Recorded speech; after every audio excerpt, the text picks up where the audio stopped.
We discussed about the traveller cheque, I guess traveller cheque हो गया था, उसके बाद आपका ड्राफ्ट हो गया था। ड्राफ्ट में कुछ पॉइंट्स बाकी था ड्राफ्ट में, है ना। सो ड्राफ्ट और टेलीग्राफिक ट्रांसफर, मेल ट्रांसफर, ये सारी चीजें हो गई थी। मेल ट्रांसफर में कुछ लिखा है आप लोगों ने? लिखिए मेल ट्रांसफर में, मेल ट्रांसफर में लिखिए, तो मेल ट्रांसफर में लिखिए, मेल ट्रांसफर में लिखिए, money can be sent through, money can be sent through mail transfer to anybody who has an account. Money can be sent through mail transfers to anybody who has an account in any other branch of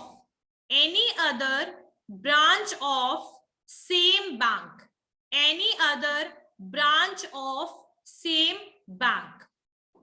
Money can be sent through mail transfer who has an account. क्या हो गया अर्पित?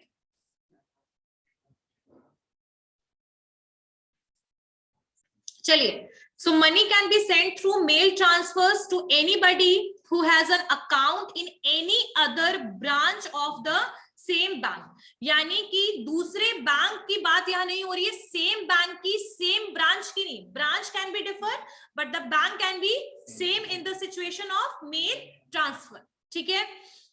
अब यहां पर जो sender होगा उसको क्या क्या चीजों की जरूरत पड़ेगी? इंफॉर्मेशन और details of the beneficiary.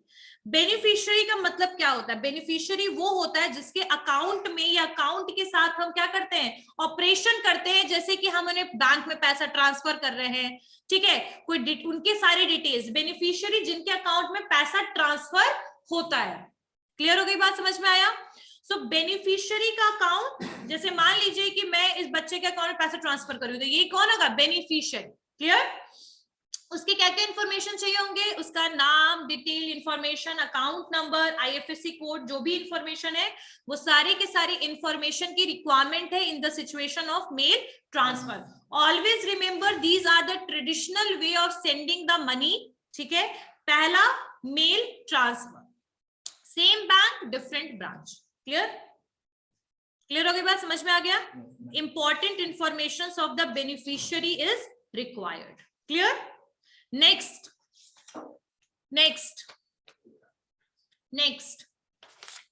Telegraphic transfer.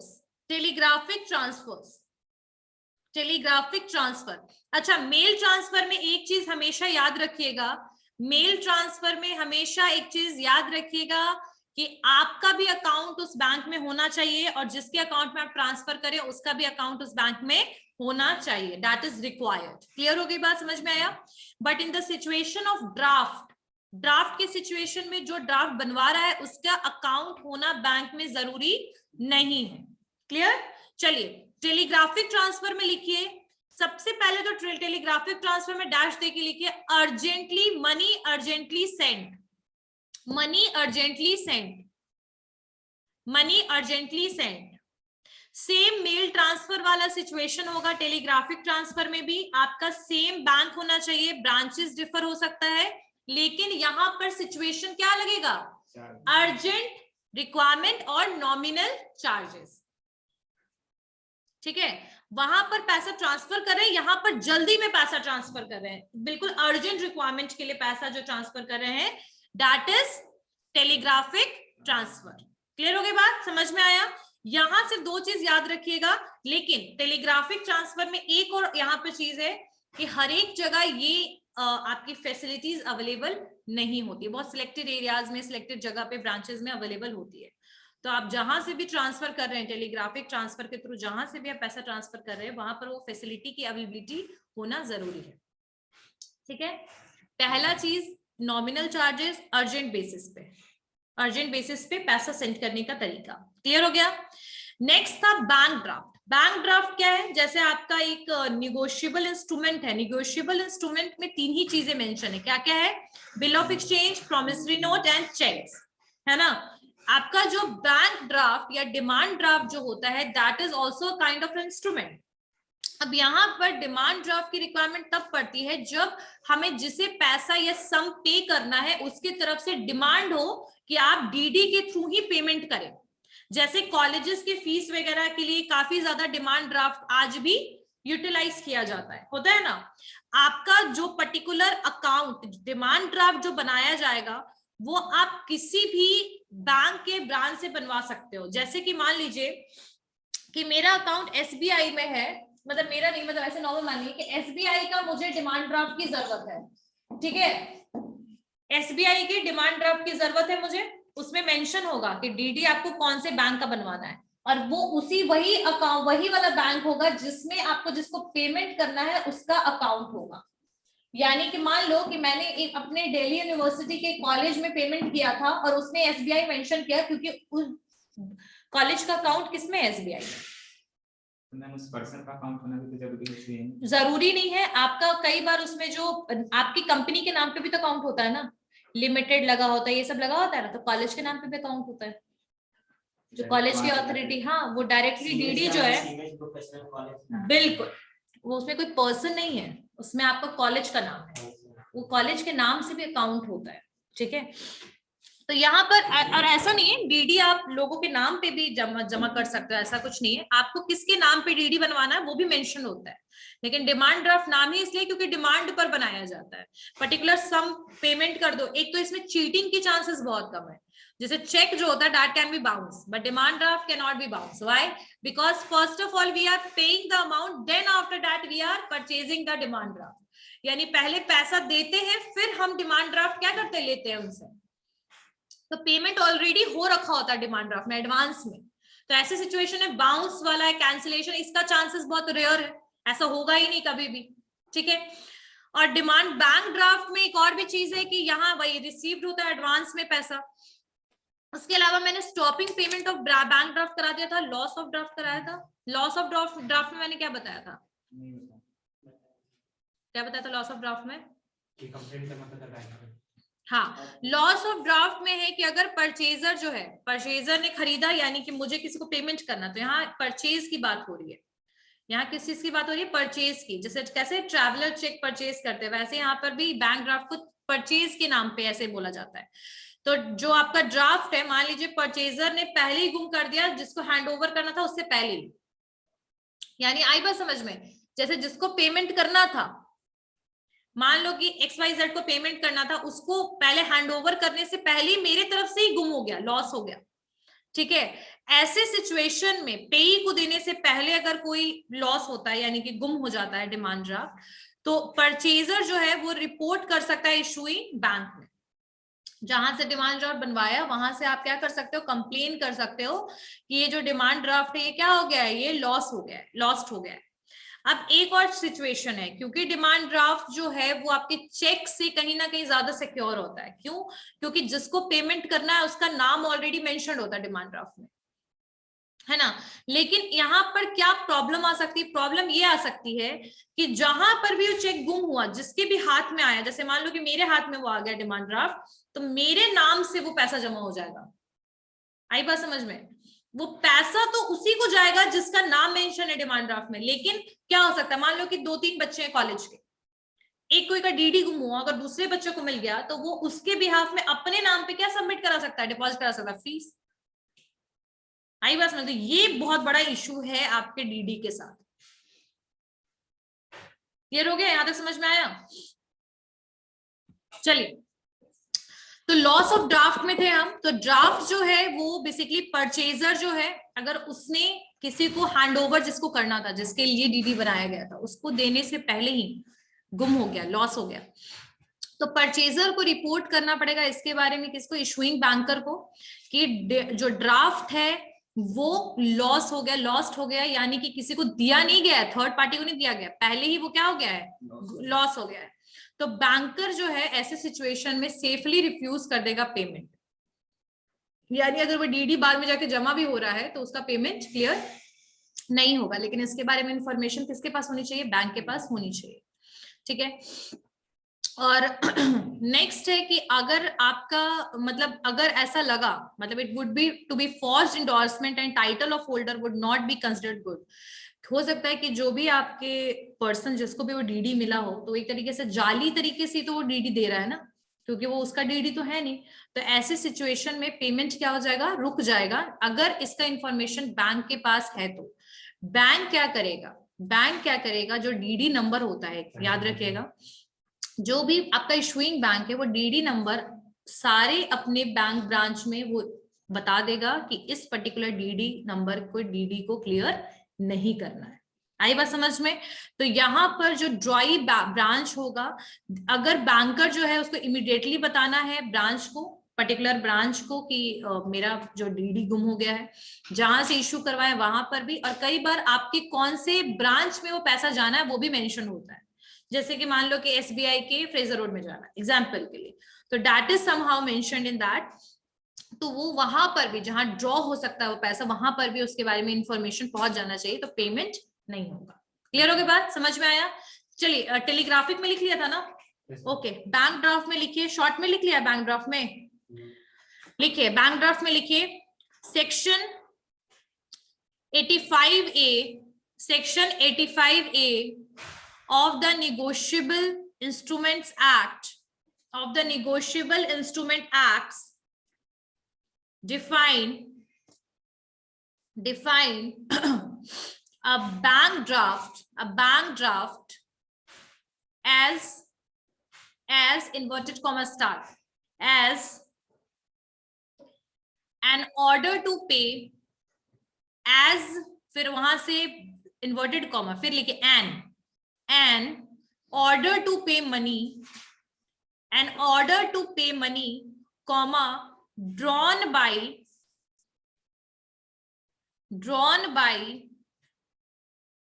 one office of a bank, drawn by one office of a bank upon another office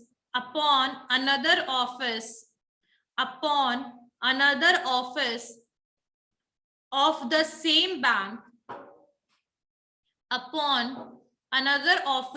same bank, for a sum of money payable to order on demand,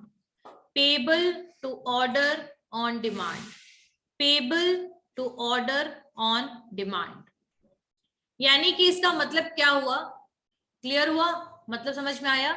यहां पर भी mail transfer और telegraphic transfer की तरह same situation है कि आपका जो बैंक ड्राफ्ट होगा वो भी एक बैंक से दूसरे बैंक में, ब्रांच में जाएगा, लेकिन बैंक क्या होना चाहिए, सेम होना चाहिए, ठीक है? और यहाँ पर आपका 3 पार्टीज इन्वॉल्व होता है, पता है ना कौन सा? ड्रॉई ब्रांच, फिर आपका पेई होगा, और एक होगा ड्रॉर ब्रांच। यानी एक ब्रांच जो जिसने ड्रॉ किया, ड्रॉई बैंक वो बैंक होगा जिसके थ्रू पैसा जो है वो क्या होगा, लिक्विड फॉर्म में आएगा, डीडी आपका लिक्विड फॉर्म में मिलेगा, और पे जिसके अकाउंट में पैसा जाएगा। तो यहाँ 3 पार्टी होता है, यहाँ द पेयर का नाम का कोई भी पार्टी इन्वॉल्व नहीं होगा जिसने डीडी बनवाया। जैसे मान लो मैंने बनवाया तो मैं 3rd 4th पार्टी में नहीं आऊंगी। Only 3 parties are there, the drawer bank, drawee and the payee. Clear? लिख लो उसको भी। नेक्स्ट लिखिए legal status of bank draft. तो legal status of bank draft में याद रखिएगा कि ये एक लीगल डॉक्यूमेंट है, इसका लीगल स्टेटस है। जो बैंक ड्राफ्ट है that is similar like a bill of exchange and that is basically considered by the Allahabad high court, ठीक है? तो ये भी एक इंस्ट्रूमेंट है जो अनकंडीशनल होगा और रिटन फॉर्म में होगा, तो that this instrument have legal status. Clear? Next point, Allahabad high court. Allahabad high court के द्वारा वर्डिक्ट में आया था कि it is like a bill of exchange bank draft, so they have a legal status, ठीक है? लीगली यूज किया जाता है। अगर लीगल स्टेटस नहीं होता तो वैल्यू ही नहीं होता, कोई डीडी का डिमांड करता। चलिए नेक्स्ट है, next one is loss of draft. Loss of draft में क्या होगा, सिचुएशन पता हो गया क्या होगा? गुम हो जाता है तो उसको बैंक में नोटिस करना है। हाँ, ड्रॉई बैंक में भी और ड्रॉअर में भी इंफॉर्मेशन होना चाहिए regarding to the DD, stop the payment of that particular DD, demand draft का पेमेंट नहीं होगा, लेकिन इन्फॉर्मेशन होनी चाहिए, ये भी याद रखिएगा।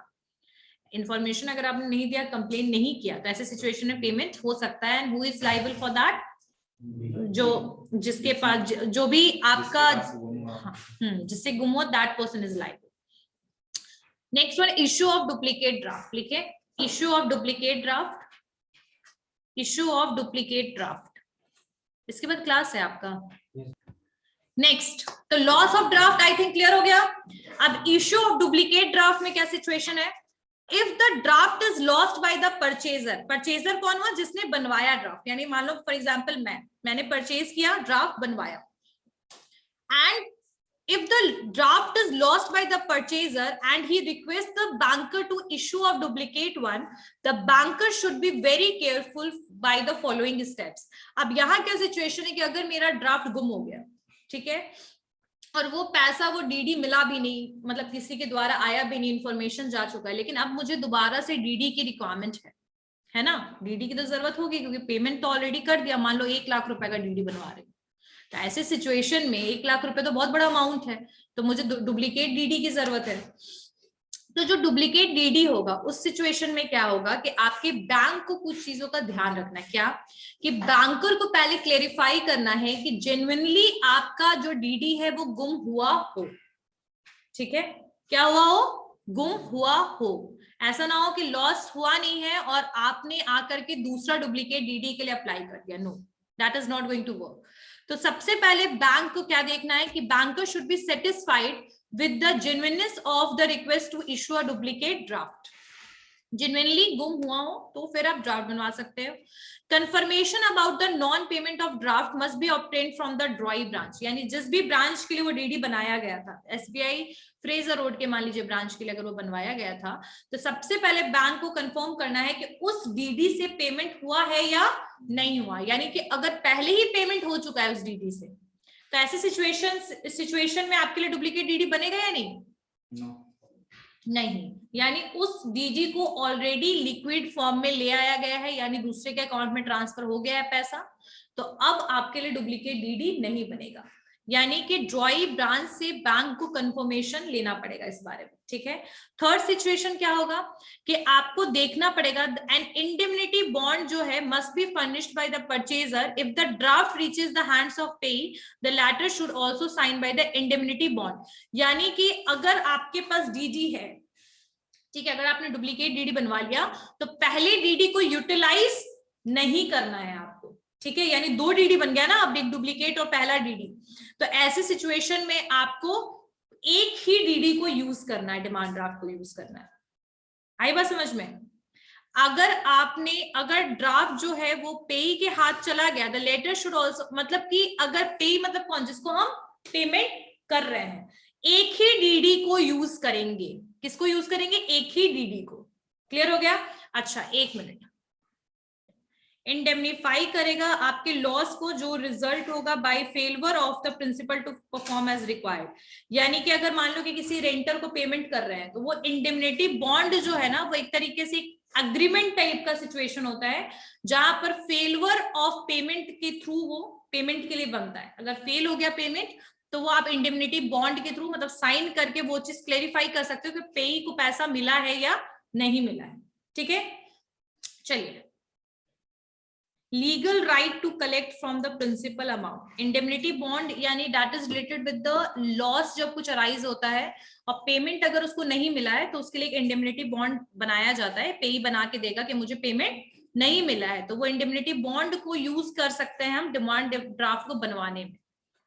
अगर पेई को पैसा नहीं मिला है, इसका मतलब कि पेमेंट उसको हुआ ही नहीं है, और यानी कि डीडी आपका लॉस हो चुका है। और एक जो डीडी, अगर 2 डीडी अगर आपके पास आ गया, मान लीजिए एग्जांपल के लिए कि डीडी आपका गुम हो गया और आपको नहीं मिल रहा है, लेकिन अगर मान लो कभी मिल जाता है ऐसे सिचुएशन में, तो सिर्फ एक ही डीडी से आप पेमेंट को रिलीज करवा सकते हो, दोनों डीडी को यूटिलाइज नहीं कर सकते। ये भी याद रखिएगा। ठीक है, आगे बात समझ में? तो इसमें पॉइंट्स लिख लिया ना। Next one is cancellation of draft. Cancellation of draft, cancellation of draft. अच्छा, परचेजर जो होगा सम टाइम, चलिए, कैंसिलेशन ऑफ ड्राफ्ट, ध्यान से सुनिएगा इसके सारे टर्म्स को। Sometimes the purchaser of the bank draft does not send it to the pay, instead returns, यानी कि वो पेमेंट करने के जगह पे, मतलब पेई को पैसा ना देने की जगह पे वो उसको रिटर्न करने चला जाता है बैंक के पास। ठीक है, यानी कि जब परचेजर जो है बैंक ड्राफ्ट का वो पेई को ना देकर के उसको रिटर्न करता है, और ये कहाँ होता है रिटर्न करने का सिचुएशन? आपके इशूइंग बैंक में, जहां पर आपने बनवाया हो, जहां से इशू करवाया हो, बनवाया हो ड्राफ्ट को, वहां पर आपको रिक्वेस्ट करना पड़ेगा कैंसिल के लिए। और कैंसिल अगर हो रहा है तो उसके सिचुएशन में क्या होगा? रिफंड होगा पैसा वापस, क्योंकि वो डिमांड ड्राफ्ट पे के पास ना जाकर आपने उसको वापस से बैंक में जाके रिटर्न कर दिया। ठीक है, और अमाउंट जो भी है वो ड्राफ्ट का क्या होगा? रिटर्न होगा किसको? परचेजर को। ठीक है, the banker will be justified in complying with such request of the purchaser provided he is satisfied that the draft has not been delivered to the pay। और इस सिचुएशन में डिमांड ड्राफ्ट, याद रखिएगा, check हो गया, demand draft हो गया, इसका कोई फोटो स्टैट नहीं चलता है। फोटो स्टैट इसका अपने आप में क्या है? इलीगल है। ठीक है, कैंसिल मान लिया जाता है। तो वही चीज यहां पर बैंक को ध्यान देना पड़ेगा कि इसका पैसा पेई के पास गया तो नहीं किसी भी सिचुएशन में, यानी कि इसका पेमेंट पेई के पास नहीं हुआ है, तब ऐसी सिचुएशन में वापस क्या हो सकता है? रिफंड पैसा हो सकता है। ठीक है, अब लेकिन चूंकि कॉन्ट्रैक्ट में एंटर हुआ है बैंक और पेई, तो यहां इस सिचुएशन में आपके बोल सकते हैं कि आपको सारी सिचुएशन को, मतलब जो भी कंडीशन उसको सेटिस्फाई करना पड़ेगा कि पेमेंट पेई को तो नहीं हुआ है, ये वाली चीज होगी। ठीक है, अगर बैंकर को डाउट होगा कि ड्राफ्ट जो डिलीवर्ड हुआ है पेई को, he may refuse to cancel the draft, यानी कि अगर किसी भी सिचुएशन में पेई के पास ड्राफ्ट गया हुआ है तो ऐसे सिचुएशन में उस ड्राफ्ट को जो भी आपको ला करके दे रहा है, कौन? परचेजर, उसको आपको कैंसिल करना पड़ेगा। याद रखिएगा कि अगर कैंसिलेशन तभी पॉसिबल है जब उसका पेमेंट पे को किसी भी सिचुएशन में नहीं गया हो। ठीक है, तो पैसा रिफंड हो जाएगा किसको? परचेजर। इन शॉर्ट बस इतना याद रखो, क्योंकि ये लॉ की लैंग्वेज में दिया हुआ है तो बहुत ज्यादा टर्म्स एंड इसमें टर्मिनोलॉजीज है। कैंसिलेशन ऑफ ड्राफ्ट में क्या सिचुएशन है? क्लियर हो गया? ठीक है, नेक्स्ट देखिए, legal position of a holder of a demand draft. Legal position of holder of a demand draft. Legal position of a holder of demand draft.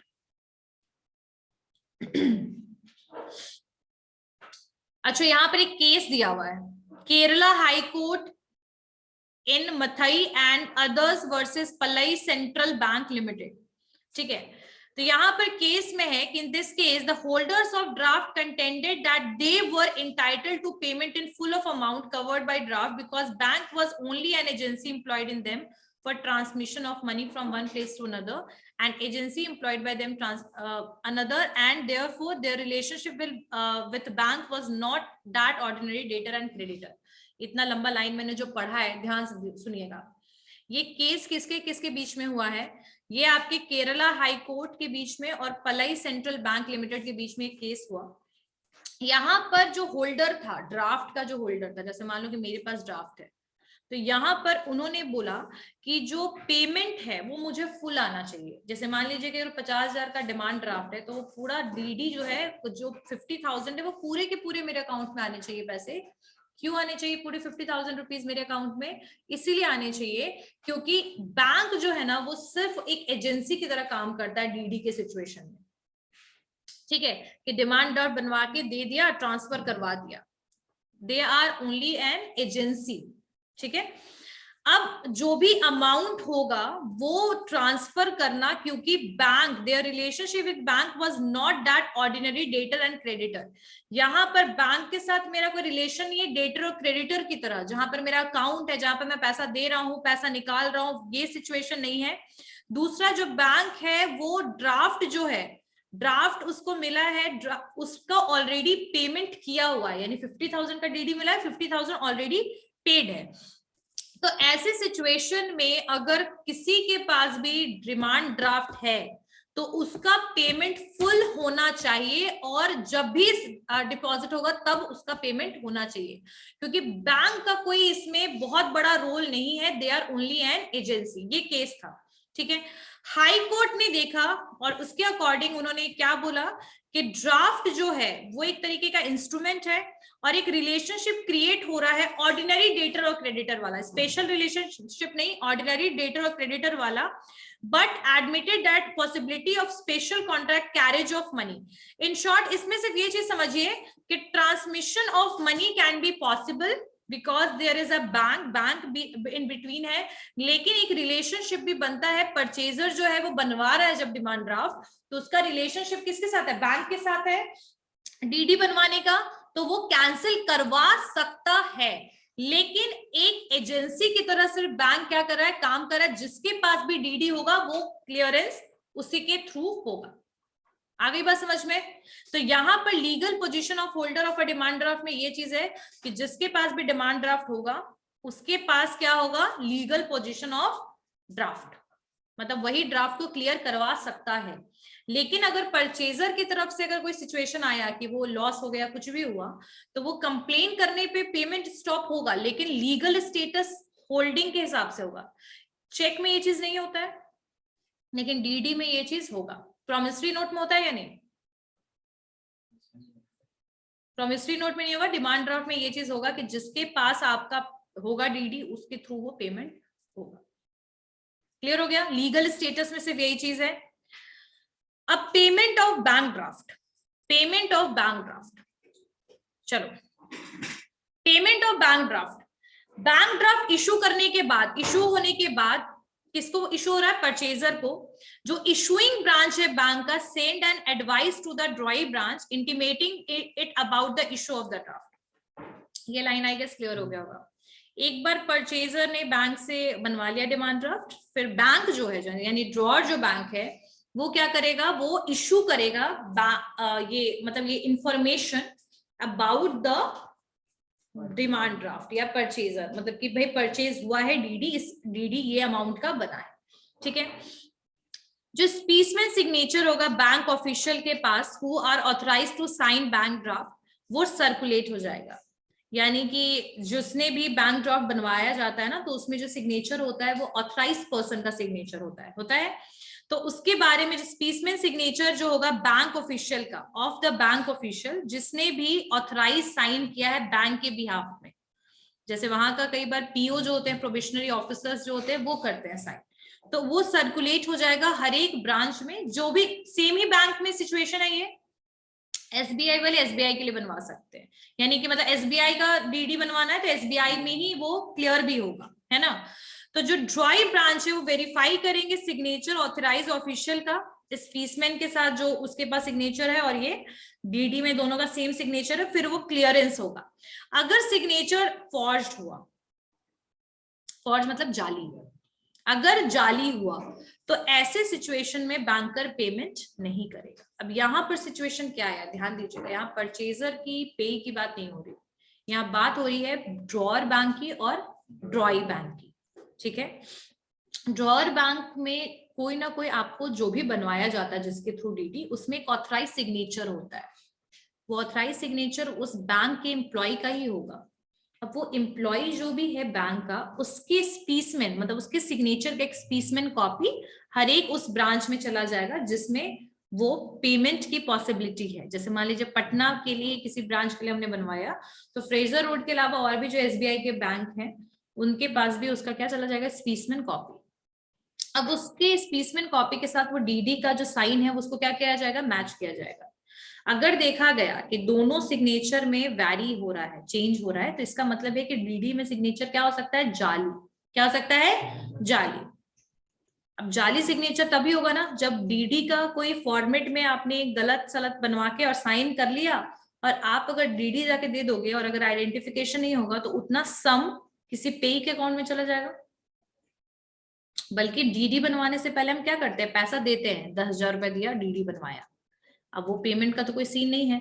तो ऐसे सिचुएशन में ड्रॉअर बैंक और ड्रॉई बैंक को दोनों को आइडेंटिफिकेशन बहुत जरूरी है। यानी ड्रॉअर बैंक जो है वो आइडेंटिफाई करवाएगा ड्रॉई बैंक को about the signature of the bank officials whoever made the bank draft.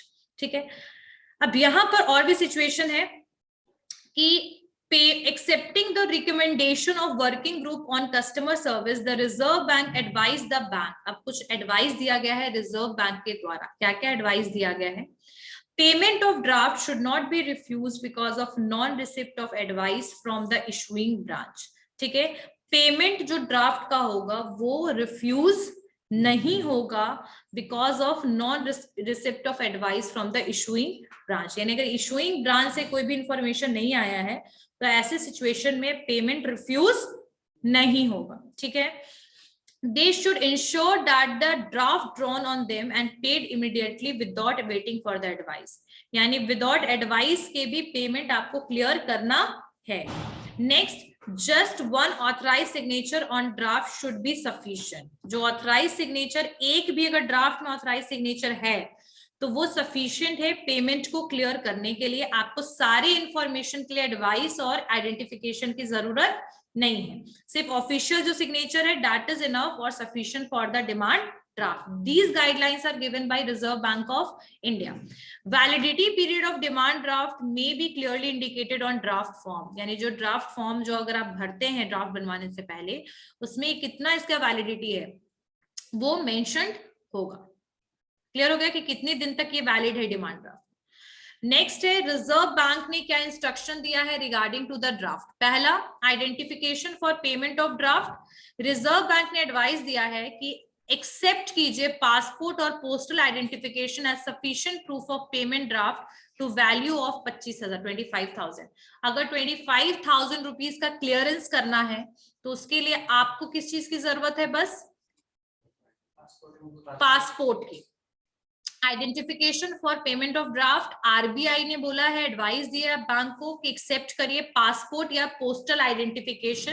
किस चीज के लिए? पेमेंट, उस ड्राफ्ट के पेमेंट के लिए जिसका अमाउंट 25,000 रुपए तक है। ठीक है, and payment should be promptly made if payee submit any of them for the purpose of identification, यानी कि जिसके अकाउंट में पैसा जा रहा है ना, पेई के अकाउंट में, उसको भी अपना आइडेंटिफिकेशन देना जरूरी है। तो उसके लिए आपको 25,000 रुपए तक पेमेंट है तो अपना पोस्टल या फिर आप अपना पासपोर्ट के थ्रू भी पेमेंट क्लियर करवा सकते हो। प्रॉम्प्टली कीजिए, यानी तुरंत कीजिए पेमेंट। अगर पेई का आइडेंटिफिकेशन हो गया तो तुरंत से पेमेंट कीजिए। Clear? Next, period of validity. Reserve bank of India ने रिड्यूस कर दिया है period of validity of cheques, bank draft and pay orders and bankers cheque to 3 months from the existing period of 6 months with effect of April 1, 2012। यानी 2012 अप्रैल 1 से पहले जो 6 month उसका validity था कुछ कुछ आपके चेक का, अब वो हो गया 3 महीने। कितने महीने? 3 मंथ पे ऑर्डर्स का, बैंक ड्राफ्ट और चेक, यानी कि डिमांड ड्राफ्ट का मैक्सिमम कितना मंथ होगा? 3 मंथ। ठीक है, account pay demand draft. In November 2011 reserve bank of India ने इशू कर दिया नोटिफिकेशन, इट मैंडेटरी, यानी जरूरी है, to all demand draft of 20,000 to be account pay only. Concept समझ में आया?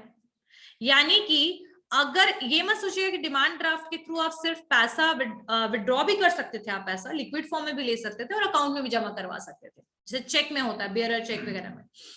यहां पर इन्होंने बोल दिया है रिजर्व बैंक ऑफ इंडिया ने नवंबर 2011 से कि अगर अब कोई भी जो डिमांड ड्राफ्ट 20,000 रुपए से ज्यादा का है, अबव 20,000 से ज्यादा की बात हो रही है, 20,000 से ज्यादा की है, तो ऐसे सिचुएशन में वो सिर्फ अकाउंट पे ही होगा, यानी आपके अकाउंट में ही पैसा जाएगा, उसका कैश फॉर्म आपको नहीं मिलेगा। 20,000 रुपए से ऊपर, 20,000 से कम में कैश मिल सकता है। क्लियर होगी बात? समझ में आ गया?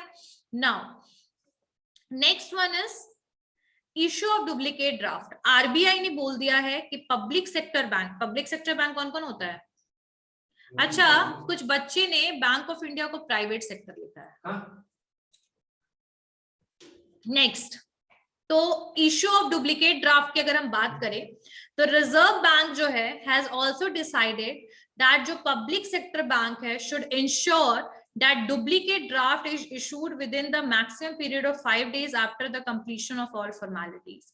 यानी जो डुप्लीकेट है, जैसे आज एग्जांपल के लिए आज कितना तारीख है, 23 है, 23 दिसंबर है, आज मैंने कोई डीडी बनवाया और वो गुम हो गया, लॉस हो गया, अब मुझे डुप्लीकेट डीडी बनवाने की जरूरत है, तो 23 से लेकर 28 जो 5 डेज का ड्यूरेशन होगा, मुझे उसी 5 डेज के with in excluding the bank holidays, bank holidays को एक्सक्लूड करके जो 5 दिन होगा, उसी में मुझे अपना डीडी का डुप्लीकेट बनवाना है। आई बात समझ में? सारे फॉर्मेलिटीज को पूरा करता हुआ मैक्सिमम 5 दिन, मैक्सिमम 5 दिन। Clear? Next one is issue of demand draft etcetera for 50,000 and above. 50,000 या अबव से जब डिमांड ड्राफ्ट बनेगा तो उसके में आरबीआई ने कुछ और कंडीशंस लगाए। ये सारे आरबीआई के कंडीशंस लगे हुए हैं जितने भी मैं बता रही हूँ कि आरबीआई ने डिसाइड किया है जो डीडी होगा, mail transfer, telegraphic transfer, traveller cheque, जो भी 50,000 या उससे ज्यादा के हैं, वो इशू होगा by the bank only by the debit to the customers account. कुछ समझ में आया? समझ नहीं आया तुम लोगों को? कस्टमर के अकाउंट से डेबिट करते हो यानी आपके अकाउंट से पैसा डिडक्ट होगा, 50,000 रुपए का बनना है तो, ठीक है? यानी कि आप कैश नहीं दे सकते हो बनवाने के लिए, आपको सीधे आपके अकाउंट से पैसा डिडक्ट होगा, यहाँ से कटेगा। एग्जैक्टली। तो यहाँ पर ट्रैवलर चेक वगैरह जो भी बनेगा वो डेबिट होगा कस्टमर के अकाउंट में और अगेंस्ट चेक, यानी अगर आप चेक दो 50,000 का, या तो फिर आप अकाउंट डिटेल दो जिसके थ्रू वो पैसा डिडक्ट हो, आपका कैश के थ्रू नहीं परचेज किया जा सकेगा ये सारे ट्रैवलर चेक और डिमांड ड्राफ्ट। आ रही है बात समझ में? और यहां पर आपके चेक और instrument tender bye the purchaser not against the cash payment, यानी कैश के थ्रू आपको ये सारी चीजें अब नहीं मिलेगी एट द टाइम ऑफ। ये तो हो गया। और ये सारी इंस्ट्रक्शन जो है आरबीआई ने इसलिए दिया है because of the so many misuse, cheating is done with the customers, violation ना हो इसी वजह से। और evasion of taxes, evasion of taxes का मतलब क्या होता है? चोरी करना, टैक्स का चोरी करना बचाने के लिए ये सारी सिचुएशंस को लाया गया है। तो ये सारी बैंक ओवरड्राफ्ट की जो भी चीजें मैंने बताई है, बैंक ड्राफ्ट का जो भी चीजें मैंने बताया है वो सारी चीजें एक एक लाइन में सब लिखना है शॉर्टकट में। और नेक्स्ट क्लास में ट्रैवलर चेक बताऊंगी और इलेक्ट्रॉनिक पेमेंट सिस्टम, ये बहुत जरूरी है। इलेक्ट्रॉनिक पेमेंट सिस्टम जितने भी आपके हैं ये सारे के एडवांटेजेस, डिसएडवांटेजेस वगैरह सारा पढ़ो, ठीक है? और in next class most probably will try to complete this. Credit card क्या है, डेबिट कार्ड क्या है, आजकल क्रेडिट कार्ड का क्या यूटिलाइजेशन है, टाइप्स ऑफ क्रेडिट कार्ड क्या है, डेबिट कार्ड क्या है, ये सारी चीजें हम लोग करेंगे, ठीक है? Anyone have any doubt?